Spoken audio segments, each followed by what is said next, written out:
saya akan membahas tentang cerita teman saya ini yang karena keterpurukannya, karena dikejar ekonomi yang begitu berat, kemudian pemasukan yang tidak ada, pekerjaan yang tidak punya, dan hutang di mana-mana, bahkan akhirnya sahabat dia memutuskan untuk membaca sholawat sebanyak-banyaknya. Tak terhitung dia membaca sholawat setiap malamnya berapa. Pokoknya semalam penuh, dari katanya dari jam 1 sampai pagi, sampai subuh, dia itu baca sholawat terus sahabat, tanpa henti, tanpa menghitung. Ternyata qadarullah sahabat, usahanya yang ekstrim ini kepada Allah langsung dilihat oleh Allah Subhanahu wa ta'ala. Tidak sampai 40 hari bahkan, kemudian ada orang atau temannya yang mengajaknya bekerja di Bali sahabat.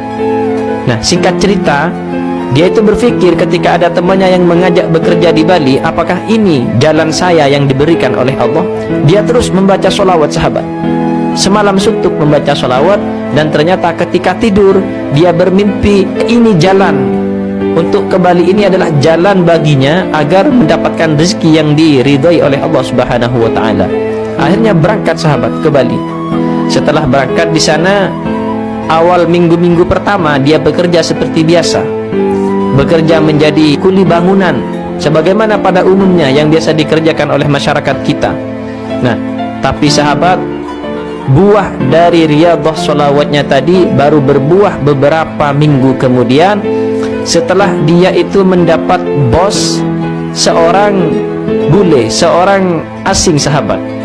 Nah, orang asing ini, orang bule ini kemudian menyuruhnya untuk menyewakan villa untuknya sahabat.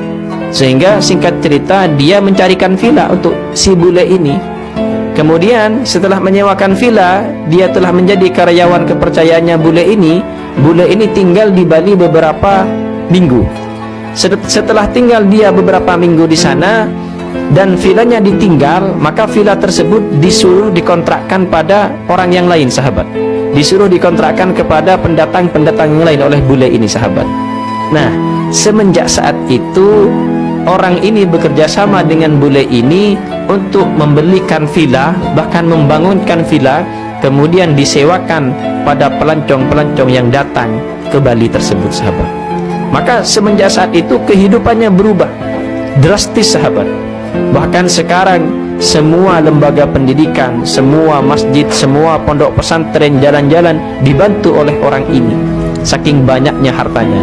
Dan kebetulan juga orangnya sangat dermawan dan tidak mengenal yang namanya takut akan hartanya habis, karena dia faham betul dia memperoleh semua ini gara-gara sholawat, meriyadhahi sholawat yang memang fadilahnya sangat dahsyat luar biasa sahabat.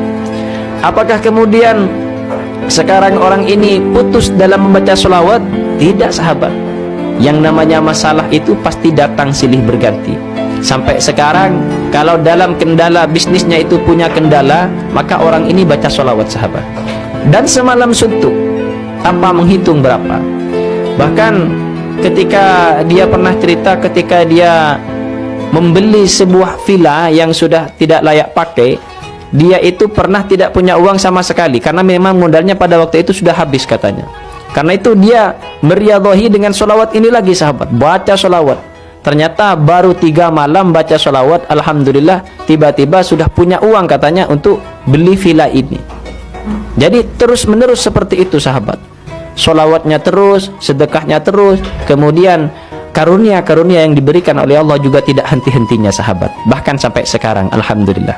Mudah-mudahan adanya cerita ini dapat menggugah keimanan kita untuk lebih memantapkan diri dalam berdoa kepada Allah Subhanahu wa ta'ala, untuk lebih memantapkan diri dalam meriyadhahi setiap zikir apapun sahabat, baik itu zikir sholawat, zikir bismillah, zikir apapun itu, selama menjadi wasilah kita untuk bertaqarrub, mendekatkan diri kepada Allah Subhanahu wa ta'ala. Mudah-mudahan kita diberikan istiqomah, kita diberikan kesabaran. Amin ya rabbal alamin.